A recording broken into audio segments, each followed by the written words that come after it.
So sometimes in life, things can get so hectic and we all get so busy that we miss out on one of the most special moments in life, which is sitting down at a table and having a meal with either family or friends. Anyways, today we've got a delicious recipe that's perfect for those special occasions as it's very easy to make and comes together in just 20 minutes. We're talking a creamy tuna spaghetti.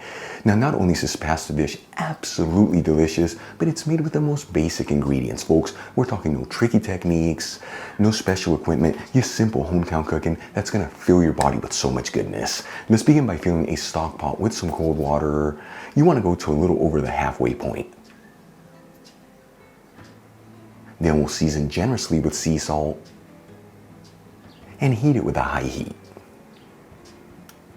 While the water's heating, let's start getting our ingredients ready to make the creamy sauce. I'm gonna thinly slice 2 shallots. As you know, when I'm working with shallots, it's like working with onions. I like to remove one of those outer layers as they're not as firm as the inside ones, making it so much easier to slice that shallot, and it actually gives it a better overall texture. Then we'll remove the skins from 4 cloves of garlic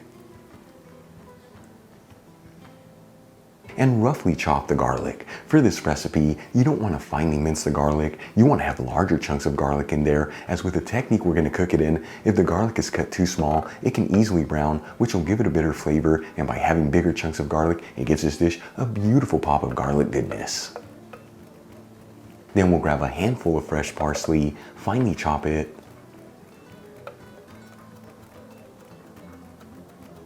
and for the final ingredient to prepare, I'm going to drain 2 cans of tuna in olive oil into a sieve with a bowl underneath. Now the size of the cans that I'm using are 4 ounces each, which is about 112 grams each.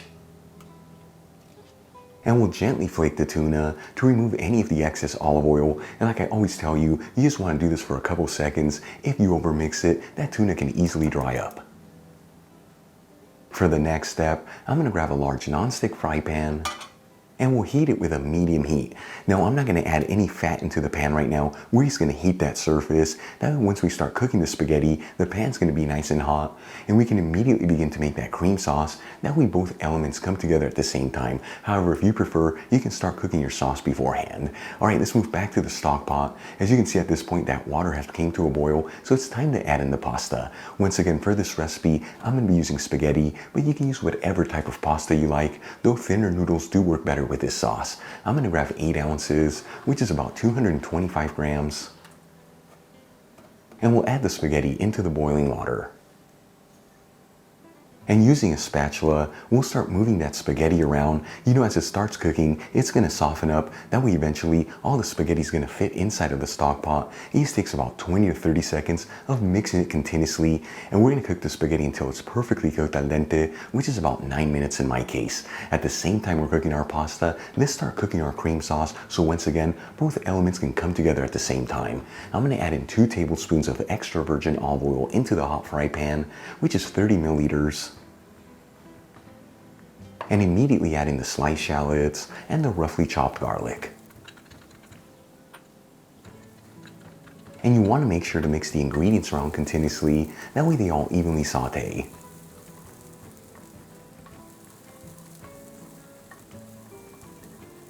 After about 1 minute, and the shallots are starting to become translucent, and that garlic is lightly sauteed, you don't want to brown these ingredients too much. I'm going to add in a generous tablespoon of all-purpose flour, which is about 10 grams. And we'll continue to mix these ingredients together, and we're going to go for about 2 minutes here. This is enough time to cook off the flavor in the flour, that way later on it doesn't overpower the sauce. 2 minutes after adding the flour into the pan, I'm going to add in 3/4 of a cup of milk, which is about 178 milliliters. I'm using 2% fat milk, but you can also use non-fat or even whole milk.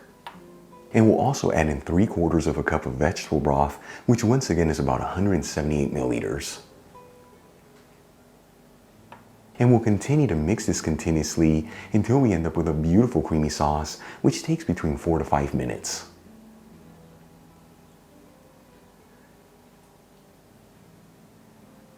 About 5 minutes after adding the milk and the vegetable broth into the pan, and once again mixing it continuously, and we've ended up with a beautiful creamy sauce. This sauce is almost ready to go, and you know you can always tell when you have the perfect texture. You just run your spoon or spatula through the sauce, and if you can see the bottom of the pan, you've got the perfect texture. For the next step, I'm going to add in 2 tablespoons of the finely chopped parsley, which is about 8 grams. And we'll season the sauce with sea salt and a generous portion of freshly cracked black pepper. And we'll give it a quick mix. That way those spices and herbs are evenly distributed into the sauce. Then we'll turn off the heat on the sauce. Add in the drained tuna. And we'll give it one final mix. That way everything's evenly mixed together.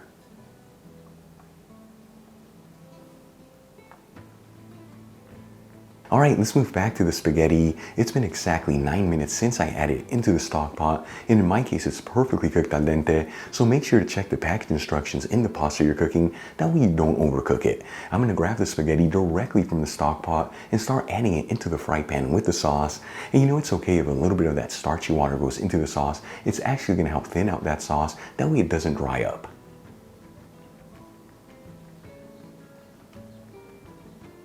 And we'll mix the spaghetti together with the cream sauce until everything's well mixed.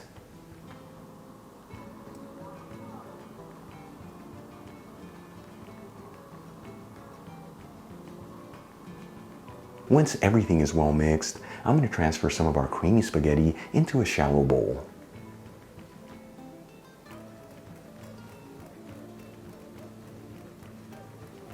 For the final touches, I'm going to finely grate a kiss of manchego cheese over the pasta. The one that I'm using has been aged for 6 months. However, you can use whatever kind of cheese you like. We'll sprinkle in a little fresh parsley. And for the final ingredient, which is optional, I'm going to top off the spaghetti with some sweet smoked Spanish paprika, as it truly takes this dish to the next level of goodness. As always, the paprika I'm using is from Cuba. You'll find a link where you can get some in the description box below, and if you buy it from that link, you'll also get 25% off your order. Check it out. Our creamy tuna spaghetti's done. Super easy to make, simple ingredients, and the best part, came together in about 20 minutes. Truly the perfect dish to share with family and friends. Let's give this a try and see how it turned out.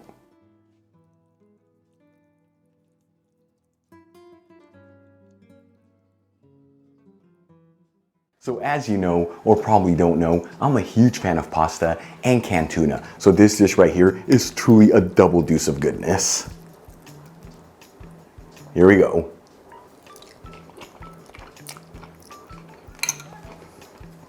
Serious goodness.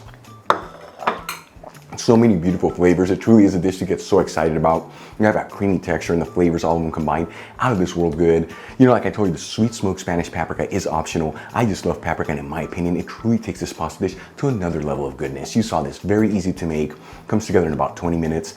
Serve it next to a garden salad and a crunchy baguette, and of course a bottle of Spanish wine, and you're gonna have yourself one heck of an amazing meal. Really quick before I go, shout out to a couple of my patrons, Kenta Anderson, Michael Cole, Grace Suarez, Amy Martinez, Ibet Rivera, and Nancy T. Again, guys, thank you so much for being patrons of Spain on a Fork. You know how much I appreciate you. If you enjoyed today's video, hit that like button, as it really helps out the channel. Leave me a comment below, and don't forget to share this video with your family and friends. That way our Spain on a Fork community can continue to grow. Till the next time, hasta luego.